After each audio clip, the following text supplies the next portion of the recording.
भारत लगभग 1.5 अरब लोगों की धरती, हजारों भाषाएं, दर्जनों धर्म और इतनी गहरी इतिहास कि बाकी देश उसके सामने बच्चे लगते हैं। यहाँ प्राचीन साम्राज्य, आध्यात्मिक क्रांतियां और आधुनिक टेक्नोलॉजी तीनों एक ही जगह टकराते हैं। ये योग, शून्य और बॉलीवुड ब्लॉकबस्टर्स की जन्मभूमि है और यहाँ साल में जितने दिन हैं उससे ज्यादा त्योहार हैं। तो सीट बेल्ट बांध लीजिए, क्योंकि हम 5000 साल पुरानी भारतीय इतिहास की यात्रा सिर्फ 10 मिनट में शुरू करने वाले हैं। इंडस वैली सिविलाइजेशन, शुरुआत 5000 साल पहले।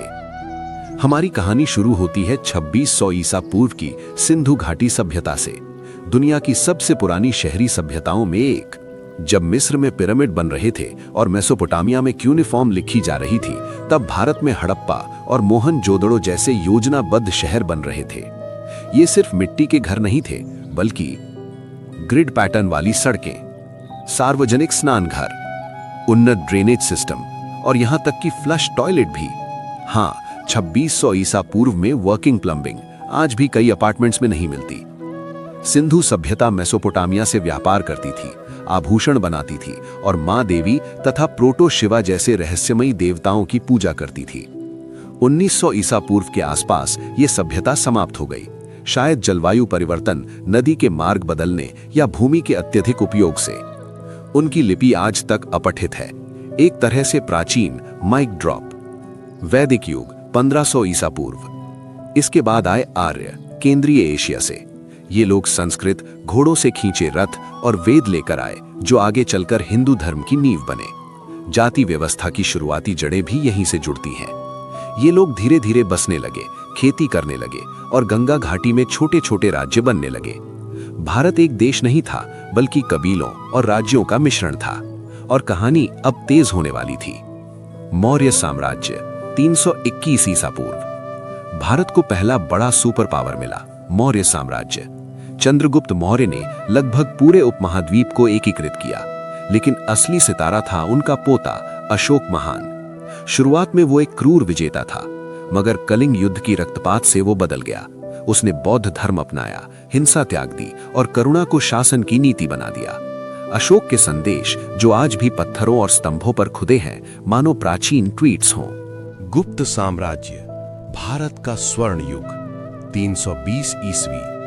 अशोक के बाद भारत फिर बिखरा। फिर आया गुप्त काल, जिसे स्वर्ण युग कहा जाता है। क्यों? गणितज्ञ आर्यभट्ट ने पाई की गणना की, गुरुत्वाकर्षण पर विचार दिया और कहा कि पृथ्वी अपनी धुरी पर घूमती है। कोपरनिकस से 1000 साल पहले कालिदास ने साहित्य के महानतम ग्रंथ लिखे। आयुर्वेद का विकास हुआ, मंदिरों और कला का विस्तार हुआ। भारत तब दुनिया का बौद्धिक केंद्र था। आक्रमणों की लहरें और सांस्कृतिक मेल। भारत धन संपन्न था, हीरे, मसाले, रेशम, हाथीदांत, और यही इसे लक्ष्य बनाता था। फारसी, यूनानी, शक, हूण सब आए। 326 ईसा पूर्व में सिकंदर आया, पर ज्यादा नहीं रुका। ग्रीक कला और भारतीय संस्कृति के मेल से ग्रीको बौद्ध कला पैदा हुई। 8वीं सदी तक इस्लाम व्यापारियों और फिर विजेताओं के जरिए भारत पहुंचा। 1206 में स्थापित हुआ दिल्ली सल्तनत, जिसने फारसी संस्कृति, वास्तुकला और नए शब्द भारतीय भाषाओं में शामिल किए। मुगल साम्राज्य, कला, शक्ति और विविधता। 1526 में बाबर आया और साथ में मुगल युग की शुरुआत। अकबर 1556 से 1605 सबसे बड़ा नाम था। वो सिर्फ विजेता नहीं था, बल्कि धार्मिक सहिष्णुता और संवाद का समर्थक था। मुगल काल में ताजमहल जैसी अद्भुत इमारतें, बड़े बाग बगीचे, मुगलई खाना, बिरयानी, कबाब, रिच करी, मिश्रित भाषाएं, समृद्ध कला, सब भले फूले।